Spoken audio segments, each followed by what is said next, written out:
The Washington machine that gobbles up our freedoms and invades every nook and cranny of our lives must be stopped. The history of man is the history of men and women striving to restrain the power of government and expand the realm of freedom. We need to return to our founding principles. Our Bill of Rights is what defines us. It's what makes us exceptional. For liberty to expand, government must shrink. And our government today is larger than it has ever been in our history.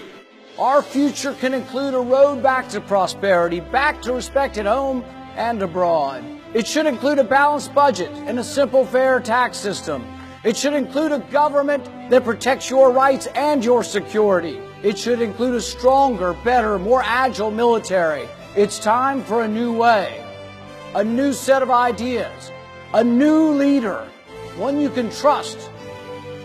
I believe the bravest and most honest person on stage last night was Rand Paul, because he told you, as the American people, the truth, and he told it to a group of people that were not going to agree with him on it. Rand Paul is perhaps the most dangerous man in politics for Democrats and Republicans right now. He's an outsider, but he understands policy. The most interesting man in politics. I plan to vote for Rand Paul. When elected, he said his big priorities were the debt, and the debt. Japan once again overtaking China as the biggest owner of American debt. I'm confident we're going to raise the debt limit. We always have. We will do it again. As we go further and further into debt, we become less and less safe. This president will add more to the debt than all of the previous presidents combined. We don't need a balanced budget amendment. President Obama is overspending. We are losing 1 million jobs a year to the burden of debt. President Obama is really trying to destroy our economy. What would happen if the debt ceiling didn't go up? You'd have a balanced budget. How bad would that be? That's what every American family does. You spend what comes in.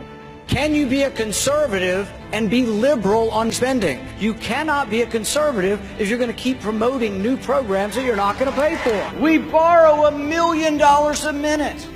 This vast accumulation of debt threatens not just our economy, but our security. I propose we do something extraordinary. Let's just spend what comes in.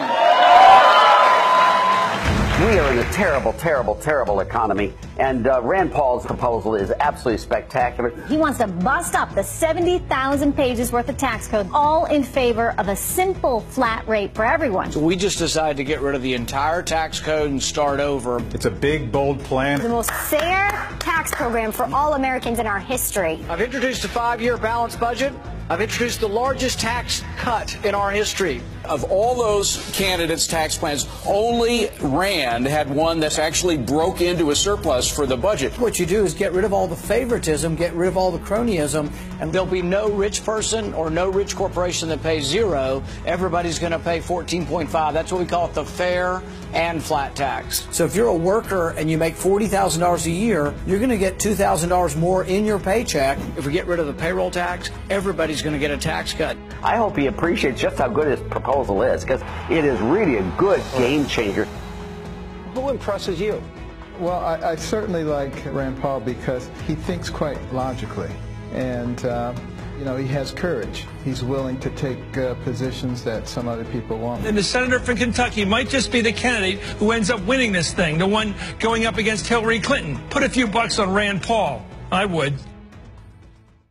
You have said you would, quote, carpet bomb ISIS into oblivion, testing whether, quote, sand can glow in the dark. Could you order airstrikes that would kill innocent children by not the scores, but the hundreds and the thousands? It's actually merciful if you go ahead and finish the job. Frankly, it's time that we punch the Russians in the nose. Would you be prepared to shoot down that Russian plane and risk war with Russia? Not only are we prepared to do it, I would do it. I think if you're in favor of World War III, you have your candidate. I believe with all my heart that our first priority must be world peace, and to maintain that peace requires strength.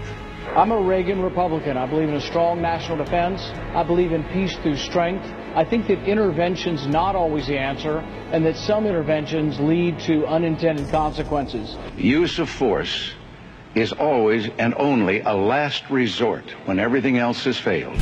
Every time we have toppled a secular dictator, whether it was Iraq, Libya, Syria, Egypt, chaos has ensued and radical Islam has become more of a threat. The Senate has just voted to give the Obama administration the authority it needs to train and arm members of the Syrian opposition, but not before certain senators voiced some very strong objections. Sending arms to so-called moderate Islamic rebels in Syria is a fool's errand and will only make ISIS stronger. So with the additional steps I ordered last month, we're speeding up training of ISIL forces, including volunteers from Sunni tribes. I warned that these arms might end up in the hands of jihadists, and that one day we might be forced to go back to fight against our own weapons.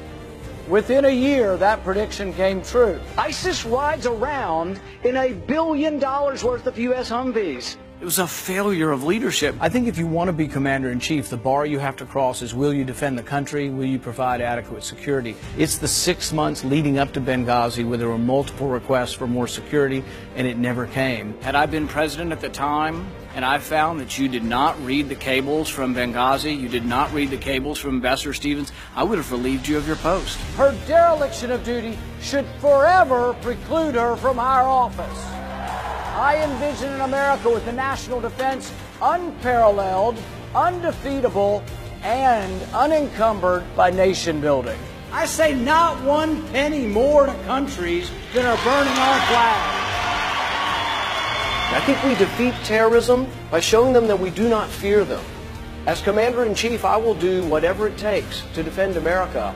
But in defending America, we cannot lose what America stands for.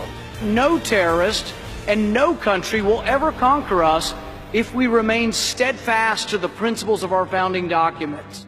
We must protect and defend the Constitution against all enemies, foreign and domestic. Understand how the American people are responding to his courageous leadership. To Senator Paul's doing something that the last 4 years has happened far too little in this chamber, which is standing up and fighting for liberty. This is a terrific performance of leadership, of courage, of stamina, of determination on the part of Senator Rand Paul. Rand Paul is where the country is. He's where the American people are right now. Rand Paul, hands down, is fighting for the liberties and freedoms of people. Rand Paul gave us a case study in what courageous, energetic leadership can be. Are we going to so blithely give up our freedom? Are we going to so blithely go along and just say, take it? Well, I'm not going to take it anymore. It is time for principled leadership. It is time for knowledge, for experience, for compassion, for opportunity, for unity. It is time for a President Rand Paul. Will you fight for freedom? Will you vote for freedom? It's time for a new president.